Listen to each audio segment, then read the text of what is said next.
Hello good morning दोस्तों। Welcome back to New Good Way. आज दोस्तों 4 फरवरी 2023 और 4 फरवरी 2023 से संबंधित जो भी डेली करंट अफेयर्स के जो क्वेश्चन बनते हैं इन्हें हम आज डिटेल से डिस्कस करेंगे। तो 4 फरवरी को कौन सा दिवस मनाया जाता है? तो 4 फरवरी को विश्व कैंसर दिवस के रूप में मनाया जाता है और इस दिन है वो कैंसर के प्रति जागरूकता और इसके उपचार, रोकथाम और इसके कारणों को खोजने के लिए दिवस है वो मनाया जाता है। और आज के वीडियो की आपको पीडीएफ चाहिए तो आप हमारे टेलीग्राम ग्रुप है वहां से वीडियो की पीडीएफ है वो प्राप्त कर सकते हैं और लास्ट में आपको क्वेश्चन भी दिया जाएगा, का आंसर है वो आपको कमेंट बॉक्स में लिख। तो चलिए दोस्तों स्टार्ट करते हैं क्वेश्चन नंबर 1 से। और आज का वीडियो आपको अच्छा लगे तो चैनल को सब्सक्राइब और इसका बेल आइकन है वह जरूर प्रेस करें ताकि डेली के जो वीडियो अपलोड कर रहा हूं मैं उनका नोटिफिकेशन है वो आपको मिलता रहे। क्वेश्चन नंबर 1 है कि किसको गुजरात मेरीटाइम्स क्लस्टर के पहले सीईओ के रूप में नियुक्त किया गया है? तो आंसर दोस्तों माधवेंद्र सिंह को नियुक्त किया गया। जो Gujarat ports infrastructure company limited है इनके द्वारा जो माधवेंद्र सिंह है इनको गुजरात मेरीटाइम क्लस्टर का मुख्य कार्यकारी अधिकारी या सीईओ है वो नियुक्त किया गया। और गुजरात मेरीटाइम क्लस्टर है वो देश में अपनी तरह का पहला एक कमर्शियल मेरीटाइम क्लस्टर है जिसका उद्देश्य है कि अंतर्राष्ट्रीय मानकों की समुद्री सीमाओं के लिए केंद्र है वो बनाना है। अब जो गुजरात मेरीटाइम क्लस्टर है इसके बारे में देख लेते हैं कि यह है क्या। तो जीएमसी की परिकल्पना बंदरगाह, समुद्री नौवहन और रसद सेवा प्रदाताओं को एक समर्पित पारिस्थितिक तंत्र के रूप में इसकी स्थापना की गई थी। और गुजरात मेरीटाइम क्लस्टर है वो गांधीनगर में गिफ्ट सिटी में जो प्रासंगिक सरकारी नियामक जो एजेंसियों के साथ समुद्री शिपिंग और उद्योग कंपनी और सेवा प्रदाताओं की एक श्रृंखला की मेजबानी करता है। और अंतर्राष्ट्रीय वित्तीय सेवा केंद्र प्राधिकरण भारत में वित्तीय उत्पाद, वित्तीय सेवा और वित्तीय संस्थानों के विकास और विनियमन के हेतु एक एकीकृत प्राधिकरण और ये क्षेत्र आर्थिक विकास, रोजगार सृजन और उद्योग अकादमी के समन्वय के साथ क्षेत्र में सभी समुद्री सेवाओं के लिए एक वन स्टॉप समाधान है वो होगा। और गांधीनगर में गिफ्ट सिटी भारत की पहली परिचालन स्मार्ट सिटी और अंतर्राष्ट्रीय वित्तीय सेवा केंद्र है। नेक्स्ट क्वेश्चन है क्वेश्चन नंबर 2 कि किस देश ने अंतर्राष्ट्रीय और सौर गठबंधन में कांगो के शामिल होने का स्वागत है वो किया है?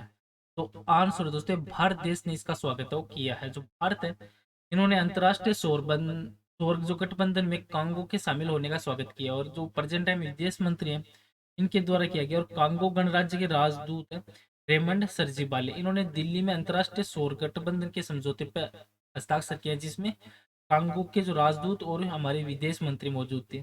और इस अवसर पर आर्थिक राजनय विभाग के संयुक्त सचिव भी इसमें उपस्थित हो रहे थे। अब जो अंतर्राष्ट्रीय सौर गठबंधन है इसके बारे में देख लेते हैं। तो ये एक संधि आधारित अंतर सरकारी संगठन है जिसका प्राथमिक कार्य है वित्त पोषण और प्रौद्योगिकी की लागत को कम करके सौर विकास को बढ़ावा देना। और ये एक one sun one world one grid को लागू करने हेतु एक नोडल एजेंसी है। और इसका उद्देश्य है कि एक विशिष्ट क्षेत्र में उत्पन्न सौर ऊर्जा को किसी अन्य क्षेत्र की बिजली की मांग को पूरा करने के लिए स्थानांतरित वो करना है। और ये भारतीय प्रधानमंत्री और फ्रांस के राष्ट्रपति के द्वारा 30 नवंबर 2015 को फ्रांस जो पेरिस में वहां पर यूएनएफ सीसीसी है उसके पक्षकारों के सम्मेलन में 121 सौर संसाधन समृद्ध देशों के साथ वो शुरू किया गया था। और इसके प्रमुख उद्देश्यों में 1000 गीगावाट से अधिक सौर ऊर्जा उत्पादन क्षमता की जो वैश्विक क्षमता प्राप्त करना है। और 2023-30 है उस तक सौर ऊर्जा में निवेश के लिए लगभग 1000 बिलियन डॉलर की राशि को जुटाना इसमें शामिल किया गया है। और सदस्य जो 113 देशों ने इस फ्रेमवर्क जो समझौता है इस पर हस्ताक्षर वो किए हैं जिसमें 86 ने इस फ्रेमवर्क समझौते पर हस्ताक्षर और इसकी प्रयोग की है। अब कांगो लोकतांत्रिक गणराज्य है तो ये मध्य अफ्रीका में स्थित है और ये अल्जीरिया के बाद अफ्रीका का दूसरा सबसे बड़ा देश है। तो आप मैप में देख सकते हैं और जिसका कुछ भूभाग है जो अंध महासागर से मिलता है। और इसकी जो सीमाएं हैं वो मध्य अफ्रीकी गणराज्य और सूडान, युगांडा, रवांडा, अंगोला और कांगो गणराज्य से इसकी सीमाएं वो लगती है। और इसके पूर्व में है तंगानिका झील और तंजानिया देशों से भी वो परिभाषित वो करती है। अब यहाँ की जो राजधानी है वह किसानसा है और यहाँ के राष्ट्रपति हैं जोसेफ काबिला और प्रधानमंत्री हैं एडोल्फ मुजितो। और यहाँ की मुद्रा है तो वो है दोस्तों कांगो फ्रेंक। और भूमध्य रेखा है उसको 2 बार पार करने वाली कांगो विश्व की एकमात्र यहाँ की नदी भी है। और ये जो किसान सा है यहाँ की राजधानी वो कांगो नदी के तट पे स्थित है। नेक्स्ट क्वेश्चन है क्वेश्चन नंबर 3 कि किसने बंगाल सब एरिया के नए जनरल ऑफिसर कमांडिंग के रूप में कार्यभार संभाला है। तो आंसर दोस्तों ये एच धर्मराजन ने संभाला है। जो मेजर जनरल एच धर्मराजन है इन्होंने बंगाल सब एरिया के नए जनरल ऑफिसर कमांडिंग है जीओसी जनरल ऑफिसर कमांडिंग इसके रूप में अपना कार्यभार संभाला है। और एच धर्मराजन वो अति विशिष्ट सेवा मेडल सेना मेडल बार और विशिष्ट सेवा मेडल से सब सम्मानित है। और ये मेजर जनरल है वो राष्ट्रीय रक्षा अकादमी जो खंडक वासला और भारतीय सैन्य अकादमी देहरादून और रक्षा सेवा स्टाफ कॉलेज वेलिंगटन के पूर्व छात्र रह चुके हैं। और इन्होंने जो सन 1986 में कोप्स ऑफ इंजीनियरिंग में नियुक्ति के रूप में नियुक्त वो इनको किया गया था। और हाल ही में जो नियुक्तियां की गई है उनके बारे में देख लेते हैं, ये एग्जाम की दृष्टि से बेहद इंपॉर्टेंट रहती है। कि राजीव सिंह रघुवंशी को भारत का डीजीसीआई बनाने की सिफारिश वो की गई है। और आरबीआई ने जेपी मॉर्गन चेस के नए सीईओ के रूप में प्रभदेव सिंह की नियुक्ति को मंजूरी दी है। और मॉर्गन स्टैनली ने भारत के लिए अरुण कोहली को नया कंट्री हेड वो नामित किया है। और सिद्धार्थ शर्मा टाटा ट्रस्ट के सीईओ बनाए गए हैं। और प्यूमा इंडिया ने भारतीय कप्तान हरमनप्रीत कौर को अपना ब्रांड एम्बेसडर नामित किया है। नरेश लालवानी ने मध्य रेलवे के महाप्रबंधक के रूप में जो अपना पदभार वो ग्रहण किया है। और आईआईएम अहमदाबाद ने प्रोफेसर भरत भास्कर को नए निदेशक के रूप में नामित किया है। विक्रम देवदत्त वो डीजीसीए के अगले महानिदेशक होंगे। और प्रवीण कुमार श्रीवास्तव को अंतरिम केंद्रीय सतर्कता आयुक्त वो नियुक्त किया गया है। और सूर्योदय जो स्मॉल फाइनेंस बैंक में सीईओ पद पर भास्कर बाबू की जो नियुक्ति वो फिर से की गई है। और लेफ्टिनेंट जनरल अरविंद वालिया को सेना का इंजीनियर इन चीफ वो नियुक्त किया गया है। और सुरेंद्र चावला वो पेटीएम पेमेंट के बैंक है इसके एमडी और सीईओ के रूप में नियुक्त वो हुए हैं। नेक्स्ट क्वेश्चन है क्वेश्चन नंबर 4 कि खेलो इंडिया यूथ गेम्स 2022 में किस राज्य की टीम ने वाटर स्पोर्ट्स कैनोइंग और कयाकिंग में सभी 4 गोल्ड मेडल वो जीते हैं। तो आंसर दोस्तों मध्य प्रदेश राज्य के। तो मध्य प्रदेश ने खेलो इंडिया यूथ गेम्स 2022 है इसमें वाटर स्पोर्ट्स कैनोइंग और कयाकिंग में सभी जो 4 स्वर्ण पदक है वो अपने नाम किए हैं। और मध्य प्रदेश के नितिन वर्मा ने पहली बार खेलो इंडिया यूथ गेम्स में शामिल होकर वाटर स्पोर्ट्स में प्रदेश को स्वर्ण पदक वो दिलाया है। और खेलो इंडिया यूथ गेम्स 2022 वो मध्य प्रदेश की राजधानी भोपाल सहित प्रदेश के 8 शहरों में आयोजित वो किए जा रहे हैं। अब मध्य प्रदेश है तो मध्य प्रदेश भारत का एक राज्य है जिसको आप मैप में देख सकते हो। और इसकी राजधानी है भोपाल। और मध्य प्रदेश की सीमाएं वो 5 राज्यों को परिभाषित किया है। इसको 5 राज्यों से इसकी सीमाएं वो लगती है जैसे उत्तर प्रदेश छत्तीसगढ़ महाराष्ट्र गुजरात और पश्चिम। और मध्य प्रदेश है तो मध्य प्रदेश से 16 जिले अलग करके छत्तीसगढ़ राज्य की स्थापना वो की गई थी। और मध्य प्रदेश का गठन है ये 1 नवंबर 1956 को किया गया था। और यहाँ की राजधानी है भोपाल। और यहाँ के प्रेजेंट है मुख्यमंत्री शिवराज सिंह चौहान और राज्यपाल है मंगूभाई छगन भाई पटेल। और यहाँ का उच्च न्यायालय लगता है मध्य प्रदेश उच्च न्यायालय जबलपुर का। नेक्स्ट क्वेश्चन है क्वेश्चन नंबर 5 है कि किस राज्य सरकार ने the vision for all school high health है ये कार्यक्रम वो शुरू किया है। तो आंसर दोस्तों गोवा राज्य सरकार के द्वारा शुरू किया गया है। जो गोवा सरकार है इन्होंने वन साइट जो फाउंडेशन और प्रसाद नेत्रालय के साथ साझेदारी में विजन फॉर आई ऑल जो स्कूल आई हेल्थ प्रोग्राम को लॉन्च वो किया है। और कार्यक्रम है प्रोग्राम है वो सभी गोवा नेत्र स्वास्थ्य प्रोग्राम के लिए एक वर्तमान विजन का विस्तार। और vision for all Goa eye health programme वो फरवरी 2021 में शुरू हुआ था। फरवरी 2021 में शुरू हुआ था। और इसके मासिक शिविरों ने तो लगभग 50,000 प्लस जो नागरिकों की जांच की थी। 16,000 लोगों को मुफ्त चश्मा वो प्रदान किया गया था। इसके जो प्रमुख बिंदु हैं उनके ऊपर एक नजर डाल लेते हैं कि ऑल स्कूल आई हेल्थ के लिए विजन 2000 शिक्षकों को उनके संबंधित स्कूलों में बच्चों के लिए बुनियादी दर से तीक्ष्णता परीक्षण देने पर ध्यान केंद्रित करेगा। इसके बाद जो प्रसाद नेत्रालय के योग्य पेशेवरों के द्वारा विस्तृत अपवर्तन है वो होगा। और बच्चों में शुरुआती स्तर पर ही आंखों के स्वास्थ्य के मुद्दों की पहचान करना और उन्हें दूर करना बहुत ही महत्वपूर्ण है और आगे बढ़ने से रोकने के लिए काफी महत्वपूर्ण है। और इस दिशा में गोवा सरकार वो स्कूली शिक्षकों के लिए एक प्रशिक्षण कार्यक्रम आयोजित कर रही है ताकि बच्चों की आंखों की स्वास्थ्य समस्याओं की पहचान की जा सके और उन्हें आगे के इलाज के लिए रेफर किया जा सके। और प्रशिक्षित शिक्षक और शैक्षणिक वर्ष की शुरुआत से पहले प्रत्येक बच्चे के लिए अनिवार्य रूप से बुनियादी दर से तीक्ष्णता परीक्षण वो इसमें करे किया जाएगा। गोवा राज्य है, तो गोवा क्षेत्रफल के अनुसार भारत का सबसे छोटा और जनसंख्या के अनुसार चौथा सबसे छोटा राज्य है, जिसको आप मैप में देख सकते हैं।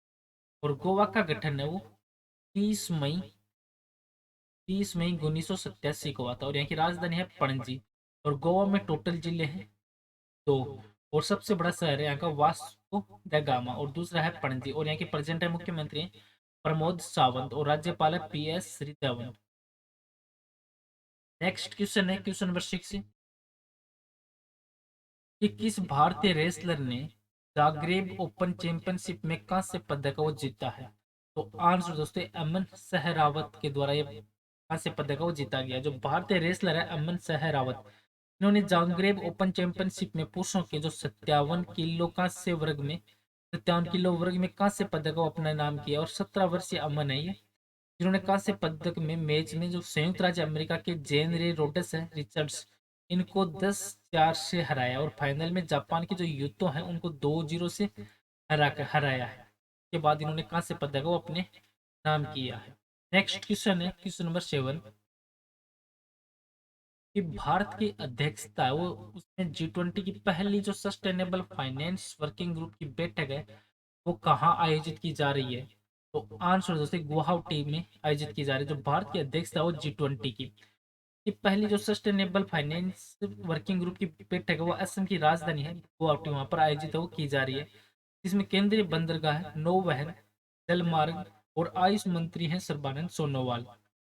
इन्होंने जो G20 सदस्य देशों के प्रतिनिधि हैं, उनसे स्थायी जीवन शैली को एक जन आंदोलन बनाने के लिए सामूहिक रूप से कार्य करने का आग्रह वो इनके द्वारा किया गया। और बैठक में जो G20 सदस्य देश है उसमें अतिथि देश और विभिन्न अंतर्राष्ट्रीय संगठनों के 200 से भी अधिक जो प्रतिभागी वो इसमें भाग वो ले रहे हैं। नेक्स्ट क्वेश्चन है क्वेश्चन नंबर 8 कि किस भारतीय अमेरिकी को US इमिग्रेशन का रैंकिंग सदस्य वो नामित किया गया है। तो आंसर है दोस्तों प्रमिला जयपाल को नामित किया है। जो भारतीय अमेरिकी प्रमिला जयपाल है इनको US में इमिग्रेशन के लिए हाउस जुडिशरी कमेटी के पैनल का एक रैंकिंग सदस्य वो नामित किया। और जुडिशरी कमेटी के पैनल रैंकिंग सदस्य के लिए नामित होने वाली यह पहली दक्षिण एशियाई मूल की महिला बनी। और प्रमिला का भारत में चेन्नई से काफी ही खास कनेक्शन है और इनका जन्म चेन्नई के ही एक मलयाली परिवार में हुआ था। और जयपाल इस समिति के रैंकिंग सदस्य अध्यक्ष के रूप में सेवा करने वाले पहली अप्रवासी है। नेक्स्ट क्वेश्चन है क्वेश्चन नंबर 9 कि सोलिगा इकारी नाटा, जिसका नाम सोलिगा समुदाय के नाम पे रखा गया था, ये किस प्रजाति से संबंधित है।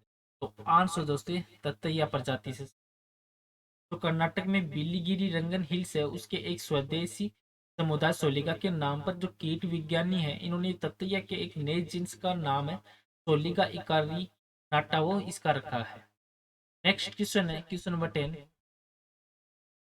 कि किस भारतीय अमेरिकी को US house permanent select committee on intelligence का सदस्य वो नियुक्त किया गया है। तो आंसर दोस्तों अमी बेरा को नियुक्त किया गया है। जो भारतीय अमेरिकी कांग्रेसी बेरा है इनको 118वीं जो कांग्रेस के लिए प्रभावशाली US house permanent select committee on intelligence का सदस्य नियुक्त किया। और ये खुफिया समिति है जो केंद्रीय खुफिया एजेंसी CIA है अमेरिका की, CIA सहित देश की खुफिया गतिविधियों की निगरानी करती है। और अमी बेरा हाउस जो फॉरेन है वो अफेयर्स कमेटी और house science space and technology committee में भी कार्यरत है। नेक्स्ट और आज का लास्ट क्वेश्चन है जिसका आंसर है वो आपको कमेंट बॉक्स में लिखना है कि इंटरनेशनल क्रिकेट के तीनों फॉर्मेट में शतक जड़ने वाले सबसे युवा क्रिकेटर वो कौन बन गए हैं। क्वेश्चन का आंसर है वो आपको कमेंट बॉक्स में लिखना है। और पीछे के वीडियो में भी आपको क्वेश्चन दिया था कि बजट 2023-24 के अनुसार ITR के लिए संशोधित औसत प्रोसेसिंग समय वो क्या है। तो राइट आंसर था दोस्तों ऑप्शन नंबर C 16 दिन। तो केंद्रीय वित्त मंत्री है प्रेजेंट टाइम में निर्मला सीतारमण, इन्होंने जो 1 फरवरी 2023 को केंद्रीय बजट की प्रस्तुति वो की थी और आयकर रिटर्न के लिए औसत जो समय है वो 93 दिन से अब घटाकर इन्होंने 16 दिन कर दिया है। इसमें 45% की जो ITR है वो 24 घंटे के भीतर ही संभाले जाते हैं। चलो दोस्तों, आज का वीडियो है वो यहीं पे समाप्त करता हूँ। वीडियो आपको अच्छा लगे तो चैनल को सब्सक्राइब और शेयर जरूर करें। Thank you all of you.